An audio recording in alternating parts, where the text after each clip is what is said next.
brows start to really stand out for me. I could look at somebody's face, just like do their brows. I became known as the brow lady, all of that. Well, let me tell you what happened to me. I started to experience hair loss. And I think that I've even started to kind of embrace the total like mess ups and failures and whatever, even the hardships. I'm like, ooh, it's gonna be good for my book. That's the stuff I say to myself. Like, ooh, this gonna be good for my book, Hi, I'm Kim Roxie, Kimroxie, founder and CEO of LAMIK Beauty. And you're watching Where Are You Now with Black Girl Ventures.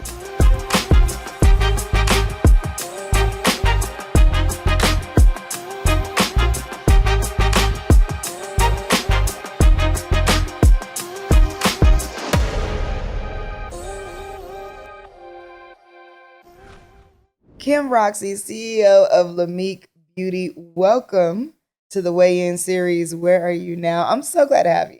I am so happy to be here. So, okay. I cannot remember when we met. I feel like we met, but then we also intersected. Yeah. So I think it's more like family. You know how you don't really know when you met your cousin? You know what I'm saying? Like you just know you were born into it, and then after a while you start figuring it all out. Like, this is my cousin, But I would say, I just remember, I don't know if I feel like I followed you. I don't know what I did. I just knew something. I know we saw each other in Austin one time. That was pretty pivotal time for us. But I think we had still maybe met each other before. But yeah, this is like kinship to me. The journey of LAMIK Beauty has just been beautiful to watch. And I think like you're such a vibrant founder. Like, I'm just excited. Like every one of your wins is like big. Like the way you celebrate if is just amazing. Like founders, that is something to note, I think, about you. And in my opinion, is the way that you celebrate every single step you have taken. And I feel like you have like came out of the cannon with this confidence. Man, I'm telling you, like, nobody knows the times that you've been like on the floor crying, trying to figure stuff out. Like, I feel like that same level of intensity that goes into making it happen is the same level of vibrancy to celebrate it. And so I think that on this journey, like if I don't do that, then it's like boring. And I became an entrepreneur to live my best life. I'm interested in living my best life. And I think that I've even started to kind of embrace the total like mess ups and failures and whatever, even the hardships. I'm like, ooh, it's going to be good for my book. That's the stuff I say to myself, like, ooh, this going to be good for my book, And then I'm writing in my journal a lot because I know my daughter is so in tune with everything that's going on. And since my mom passed, all I do is look for her handwritten notes from different things. I find stuff, you know what I mean? And it gives me life, And so I want to do that for my grandchildren, just keep it around. Oh, this is what grandmother went through. She was crying one day because this happened and these people turned it, you know what I mean? Or either she won a pitch competition or whatever it is, and I just want to have that. To me, that's leaving generational wealth at the same time. And so, yeah, I got to celebrate. I got to have fun. So let's take it back to 2018. We probably met somewhere between 2017 and 2018, for sure. Yeah. Where was LAMIK Beauty then?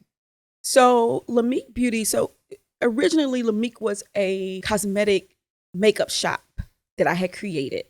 And that was the original footprint of it. You know how we have different iterations, right? So the original one was me having this makeup shop in Houston. I opened up when I was 21, right after I graduated from Clark Atlanta University. Saved up $9,500. My mom gave me $500, and that was the LAMIK I thought, because all I had seen in entrepreneurship was beauty shops and barbershops. So I was like, okay, I'm gonna make this makeup shop where people just come and get their makeup done and get their eyebrows done. Well, 2017. I started to like look around and people were talking about getting investment and like building these like makeup brands. And I knew I had these happy customers coming in my shop and we were making things happen. But I was like, I'm not building a true company, if you know what I mean. And it was all about services back then for me. So I took all of my knowledge of running that makeup shop, put that into the product, And so around 2018, what I was doing was in Austin in a tech accelerator to turn all of that knowledge and understanding I had and turn it into a high growth company, makeup product, CPG brand. And so 2018, I was actually getting ready to launch.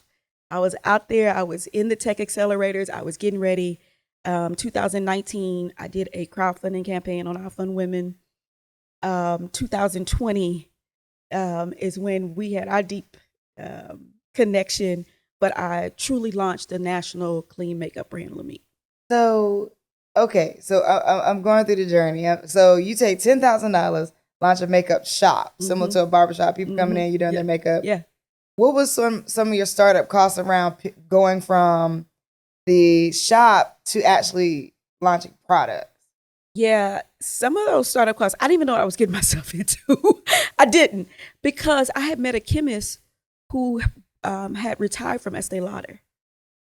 Just like very like chance meeting, very like going somewhere I didn't have no business. You know how we do. We go up in places and be like the only one sticking out like a sore thumb. But so what, right?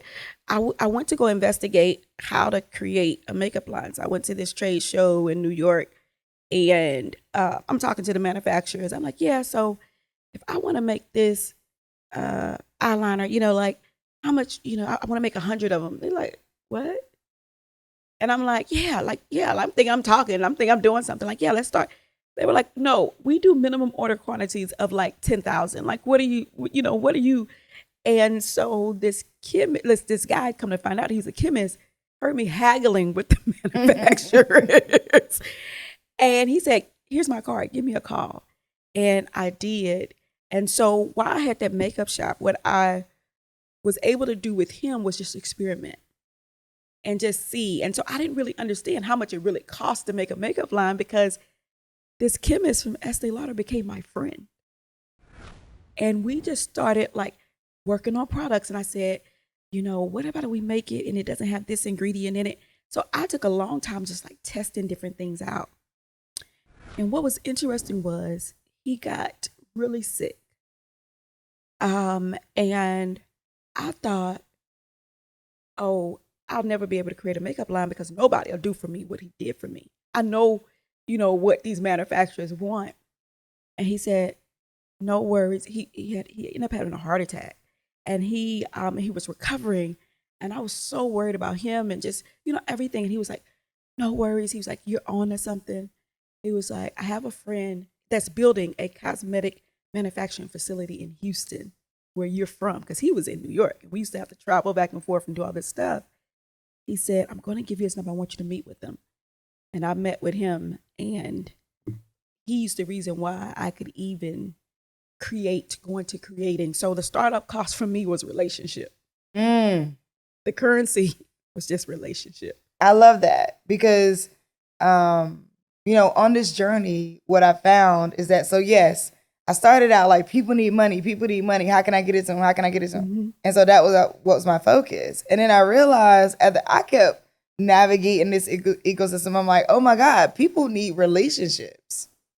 Like, part of the major problem is that you don't know anybody. So like, even if you get access to financial capital, sometimes you could blow through that because there's nobody to be like, hey, spend this like this. Hey, don't spend that like that. Hey, go see these people. Don't go see these people. Hey, move this way, move it. And so I'm like, oh my God, people need relationships. And it's so funny because even with our relationship in terms of Black Girl Ventures, put you into a different I didn't really know that part about the chemist and the other chemist relationship. Yeah. That is so wild. You know what? I feel like relationship building is one of your superpowers. Yeah. You know, that's where some of your foundational stuff comes in. Now that I look back on my life, you know how we do. We take retrospect, you look back and you go, okay, where did that come from? Where did that understanding? And that came from church for me. Being in community relationship, seeing people every week, you know, whatever the case might be, checking on them. You know, different people need stuff, fundraising, you know, like the whole everything, you know, and it could be a different place of community for different people. But for me, that's where it was. And that's the place I think that I learned that you be in relationship with people, things can happen. And so then I started to learn in business, that's what it takes. Mm-hmm. People look out for their people. That's right. People hire people. People fund people. people partner with people, you know, and I'm like, it's not just about the finance in Yeah. that way. It's the social capital all the way.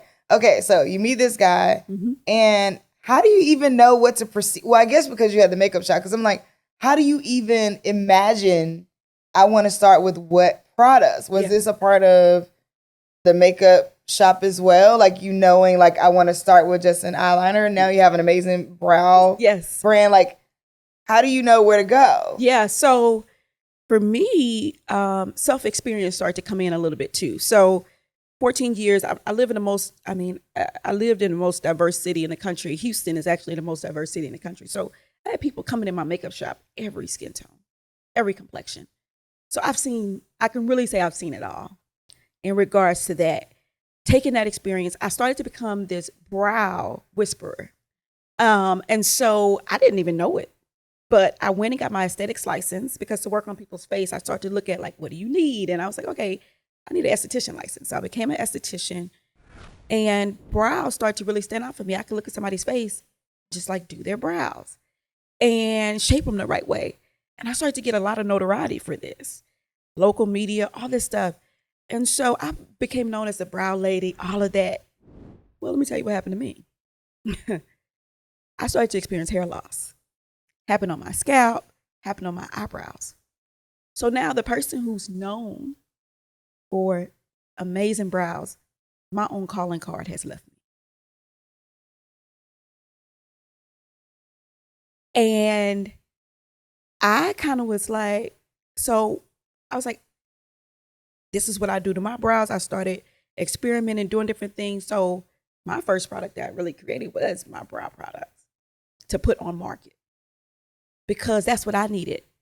And I always would tell people 75% of your face is framed by your brows. Your brows frame 75% of your face. Well, listen, I can't do a good brow to save my life. Okay. I didn't do these today. Somebody else did them.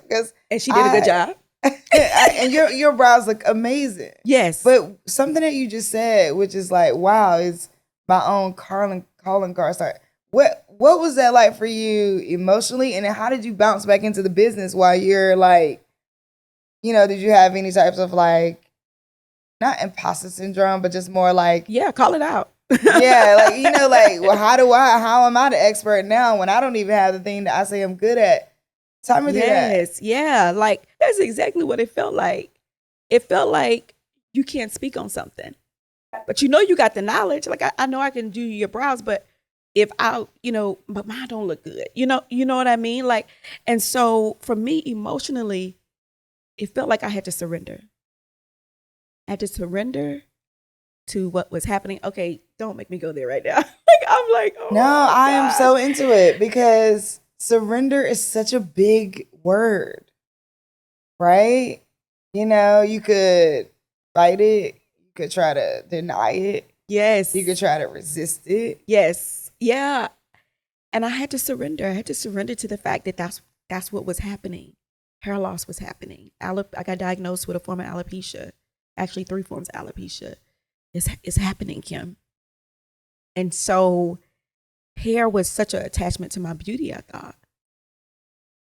So I wore wigs forever. You know, I didn't talk about why I created the brow. You know what I mean? Like I would do it, but like making it the point and subject of the matter.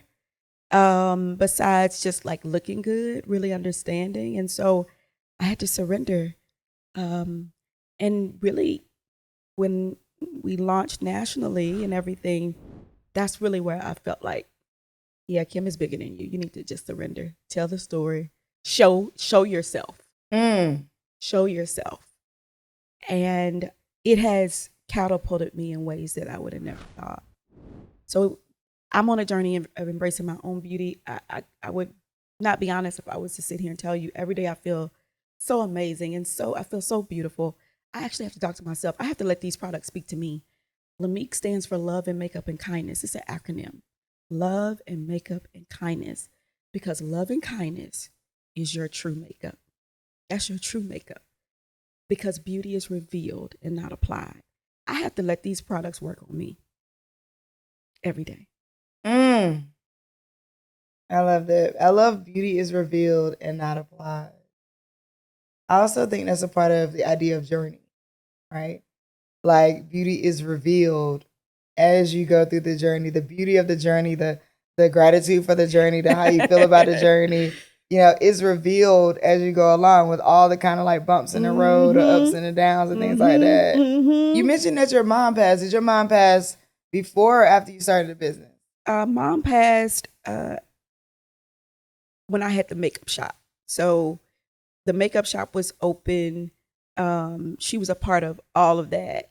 And it happened, she passed in 2014. I remember my mom passed from metastatic breast cancer. And that was another big moment for me to say, yeah, you're going to make products with no parabens, no talc. My mom loved makeup. So I don't even particularly love makeup like that. Like that's the reason why I have this quote, beauty is revealed, not applied. Like it never was about just makeup for me. I like making women feel good about themselves. And now, making just people feel good about themselves, right? But my mom loved makeup. I'm not telling you, this is a girl who sat at her vanity, put on her makeup before she go work at the post office. Okay, my mom worked in the mail room. Like this was not no corporate job. And so for her, I was like, oh yeah, I got to go out. My mom used to save the business section of the newspaper for me. My mom wanted me to be a businesswoman. And she might not have had the MBA to show me, but she taught me use resources to become what you want to be. Yeah. Wow. Okay. So we're on this journey. Yeah. Yes, I love it. We're on this journey. You're out of the makeup shop. Yeah. You have the products rolling. Yeah. Sales. Where are you going for sales? Are you Facebook? Ain't that where everybody go? So Facebook, like social media. I'll just say that. Okay. Yeah, I just went right to social media. I turned on my camera. Look, what I learned was I was like, okay, I'm gonna launch this e-commerce site. I'm gonna have my products up. Nobody went to the website. I was like, where the people at? right. They supposed to know. So I took to social media and I started going live. And I started off going live during the pandemic every Friday. And I would do this show every Friday night and would sell products after products on these Friday night shows. That's where I started. Wow. Yeah. So when I met you, had you pitched at many pitch competitions before? I had pitched at some of the pitch competitions before, just trying to get some startup kind of capital, but not many. It really kind of got deeper for me in like 2020, 2021. So 2020, you hear about this Black Girl Ventures pitch competition. You remember, where did you hear about it? I heard about it. Social media, maybe? Social media. I also want to say, was I on the email list? To be honest, I wanted to pitch at one of the in-person events back in like 2019, but never, did kind of thing. So I think I was on the email list or something. I came to one of the pitch competitions before that were in person. So we're launching the first like clean beauty competition, and we are in 2020. So 2020, we're launching the first clean beauty competition with Rare Beauty Brands as our partner and Ulta Beauty as a partner. Yeah. And, it's so interesting, a little bit behind the scenes is like we actually offer Ulta the opportunity to choose the winner, because typically at Black Girl Ventures, the audience chooses the winner. Right. But we knew what was different about this competition is that the winner was going to get to sell on ultabeauty.com. And so we told them, well, we know they're going to get, this is our first time ever doing it with a store in this way. Yes. So we're like, well, what if the person y'all don't like wins? You know? But they were like, no, we want to know what the people want.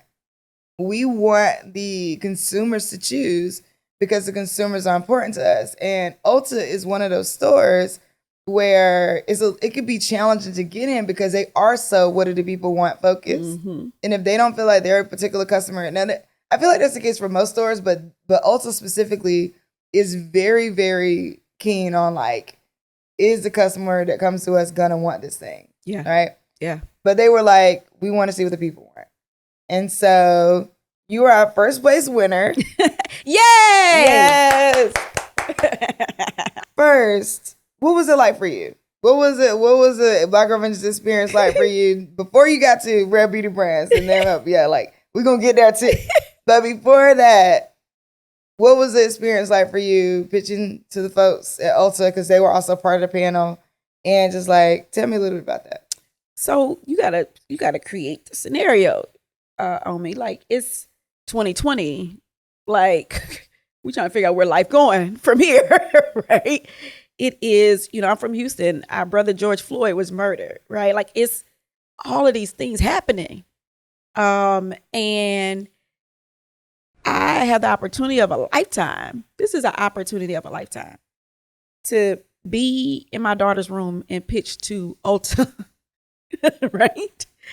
And do this pitch competition. And then with someone I admire who put it on, a Black woman who's looking out for me. You know what I mean? Like, yeah, it was a lot to that. And then to have the opportunity for my community to be able to vote. Yeah. Because to your point, it's always back to relationships. It's always just who knows who. And I didn't know any buyers particularly, right? So it always kind of goes back to that. So this is an opportunity. This is an equitable opportunity, I would say, because now my community can voice up. Now I can show all these folks every night that I've been on social media with, right? Hey, y'all, look what we got. This was going on. This was happening. And so I just remember the night of the last, voting, because I felt like when I was trying to get votes, I was running for president, pretty much, and it was all virtual. I'm calling people up, digital, sending them direct messages, all that stuff. And I just remember the night before, and I made sure I took a picture of what I was doing the night that I was still sitting up trying to get people to vote. I took a picture of that moment because, again, back to just the journey and just capturing moments that mean so much. I just remember being up to 11:59 trying to get people to vote, sitting up there crying up there.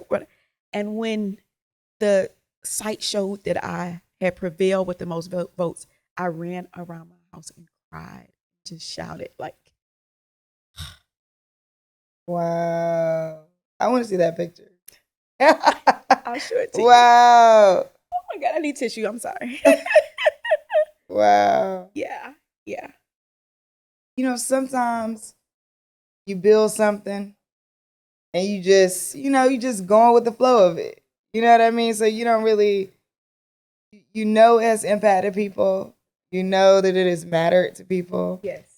But it's hard to really capture that while you're also grinding. Yes. Yes. So these stories are just oh my God, just giving me life too. It helps you keep going. It's an impact amongst other people. Different when you're doing stuff and it's just you. Mm-hmm. It just impacts you and even just your family per se. Right. But you're impacting families, right? That's different. So it's not just, and sometimes we have to even change our language from I need to keep going to it's almost like we got to keep going, because what you're doing is we work. It's not really just our work. Ooh, I feel that deeply. I feel that deeply. And, we write out our theory of change. We write out our, we do what we're supposed to do from a strategic planning standpoint, right? Exactly. And we say, we are supporting women entrepreneurs, and our long-term arc of change is strengthening families and strengthening community. And so, when I hear you say, I'm pitching in my daughter's room, yeah, I was like, that's so funny to me because I was there. I could see the pitch. Yes. So, boom, you win. Our partner, who is Rare Beauty Brands, you and them develop a relationship that we couldn't even have calculated for. What was the experience like working with Rare Beauty Brands and working through, getting all the knowledge of what you needed to do to get into the stores? Because were you in stores before? No, that was my first major retailer with LAMIK, the way the brand is. So it was my first one to that magnitude. And I just decided to, again, back to the surrender word, back to just lean in on what's there for you, lean into the support that's there for you. They say things like, hey, we'll help you out. They had different team members. Hey, we'll help you out. And I can name some of them, like seriously, it's like Robin and, and she's like, I help you out. I'll talk to you about, and it's like, okay, like actually take advantage of that versus just like, okay. And, again, spending money on different things. Like you try to go hire somebody and then you don't even know the people. Like you're like all of that stuff when there's relationships right here for you. They're served right here for you. So take from that, right? Build from there, and lean in on that support. And so that's what I did. So they had their project manager. She was like, we can go over the dates. We can run a timeline for the project and how long it'll take. Let's do it. And my team, I just incorporated us into it. I had 2 team members who were working with me on it. I say, hey, like actually one initially, and then I ended up getting an additional one along that way because, it wasn't like you just turn around and get in the store. It took months, right, for it to happen.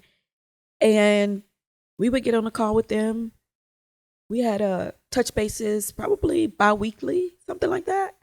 Like no more than like every 3 weeks. Michael Jordan connected us with their warehouse who sent their products. There's a certain way that, the products have to be sent. And he connected us with them and we started working with them. Like we basically, I adapted their team. It's basically what happened.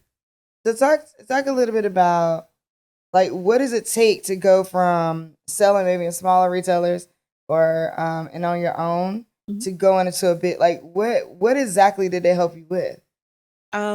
So they helped me with the whole, like, it's a whole planning behind that. There's negotiations that have to happen. They helped me with the negotiation part. I remember coming to them saying, this is what they said. And then they were like, try this. And I said, okay. And I tried it and it worked. Some of the terms I have, people are kind of like, those are the terms? Like, yeah. And just keeping it real, like sometimes as a Black woman, you feel like you can't push for things because you almost feel like you don't want to lose the opportunity. And yeah, they were like, no, I think you should go back and just ask and just, different things. So those are the things that I was able to do. And I would say that it was quite natural the way it happened. I didn't feel like a burden. It was very natural. Chris was very generous with this team.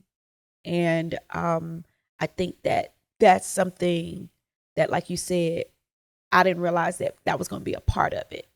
And being able to lead up into that launch, we had to do our part in a lot of ways. A lot of things we had to do on our side, our team had to do to get ready for that launch, for it to be successful. We had a huge successful launch online. This is all just .com, right?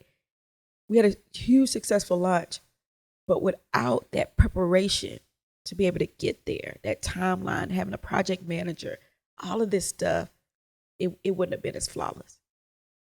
On one of our, we had an IG live with Chris, who's the CEO of Rare Beauty Brands, you and him. And something that you said, I have never forgotten to this day, which is like that relationship really restored your faith in allyship.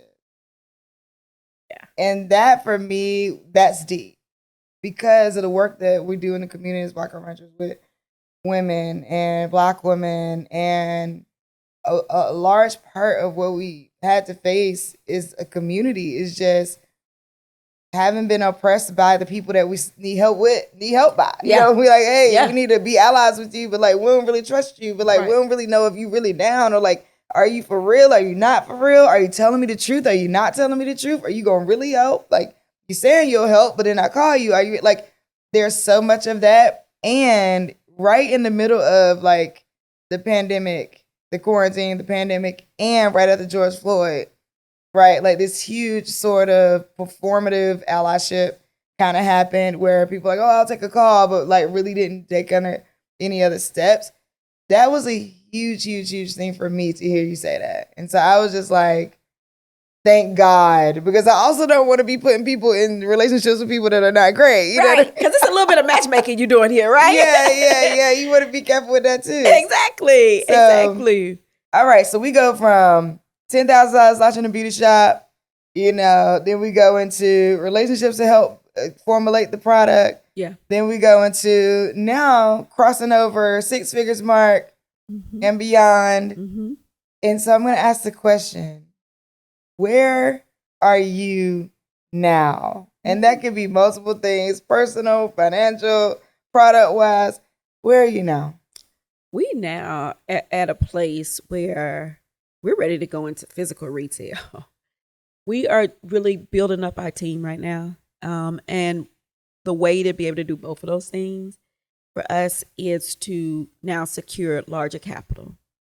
I think that it's all about, you kind of mentioned this earlier. To me, it's about getting things when you're ready for them.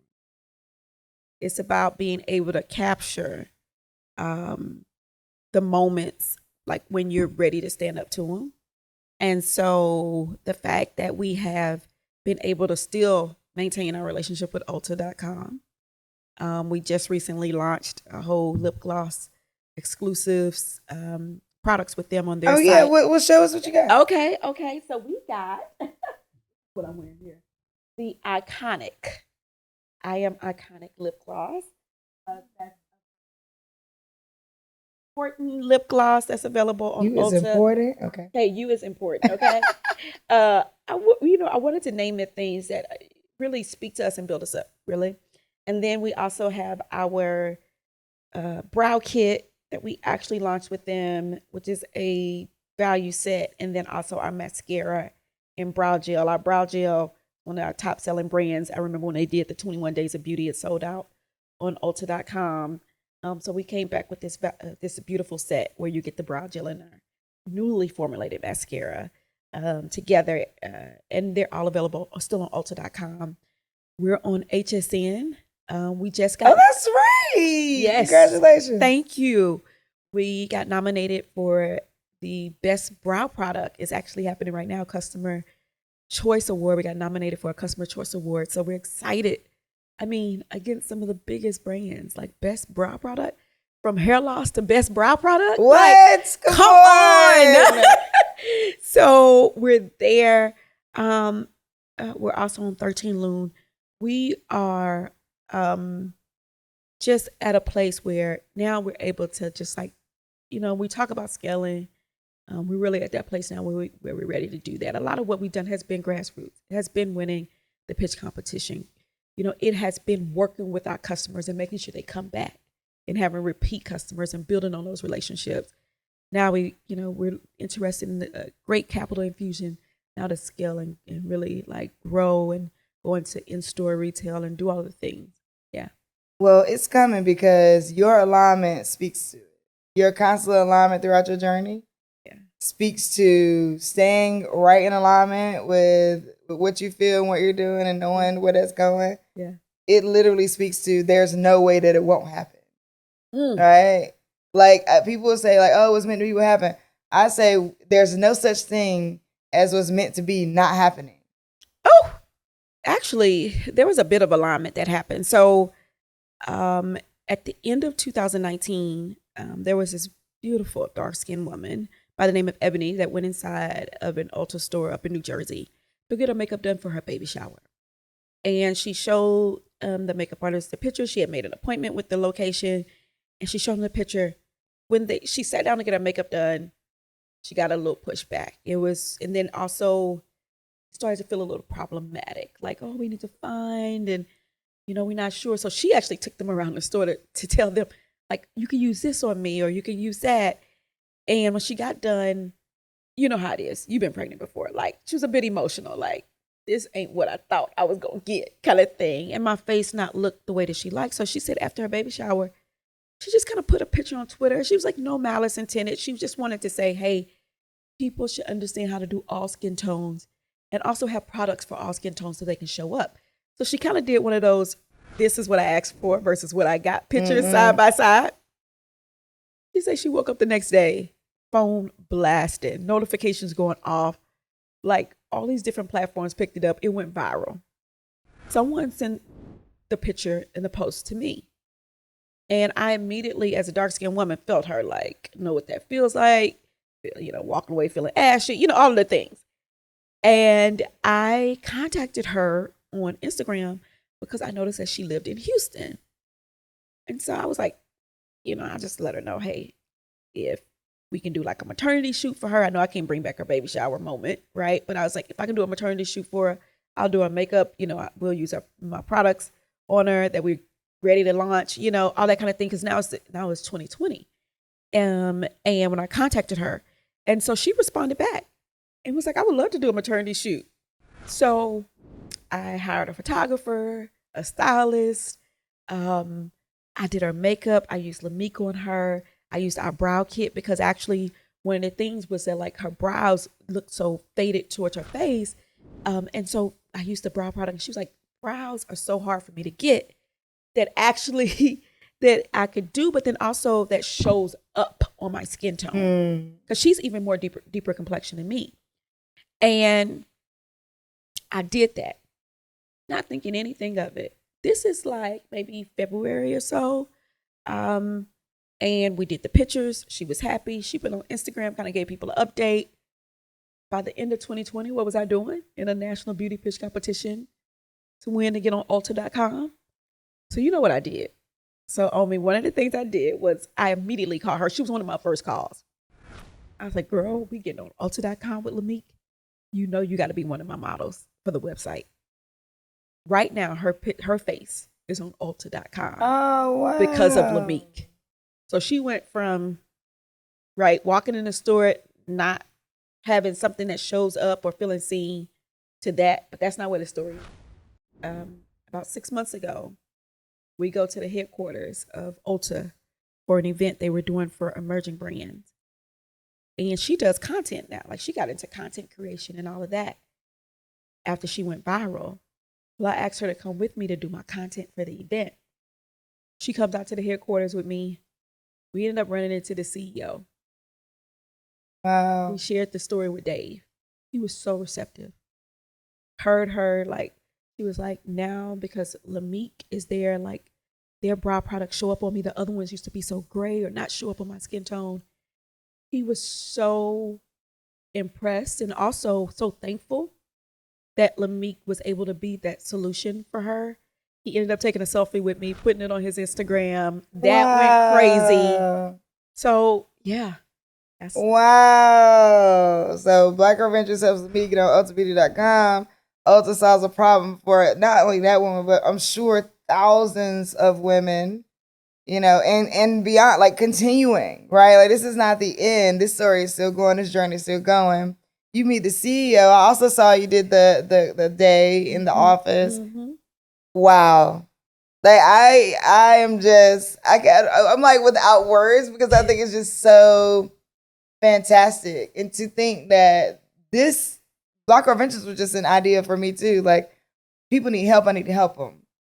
And now here we are. I'm so happy. I'm so glad.